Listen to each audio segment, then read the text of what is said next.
কল্যাণী সংগীতালয় নাজিৰাৰ তত্বাৱধানত আৰু লীনা সংগীত বিদ্যালয় নিমনাগৰৰ উদ্যোগত উঠি অহা প্ৰজন্মৰ মাজত সংগীত চৰ্চা ৰখাৰ প্ৰচেষ্টাৰে 21 জুলাইৰ পৰা 25 জুলাইলৈকে নিমনাগৰত এক কৰ্মশালাৰ আয়োজন কৰা হৈছে। উক্ত কৰ্মশালাত জ্যোতি, বিষ্ণু, পাৰ্বতী আৰু ভূপেন্দ্ৰ সংগীতৰ প্ৰশিক্ষণ দিয়া হ'ব। প্ৰশিক্ষক হিচাপে থাকিব দিলীপ দাস, অনাতাঁৰ শিল্পী সংগীতা দাস ৰাইডঙীয়া আৰু অনুষ্ঠানটোৰ পৰিচালনাত আছে লীনা সংগীত বিদ্যালয় নিমনাগৰ।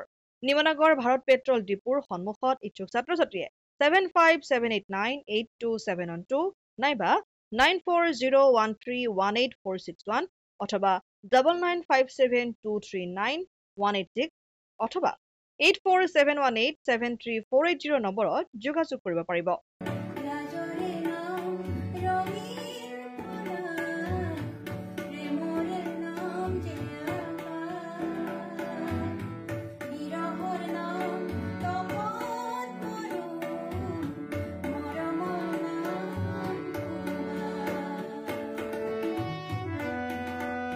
মথুৰাপুৰৰ পৰা ইছলাম আহমেদৰ ৰিপৰ্ট, অসম আদিত্য।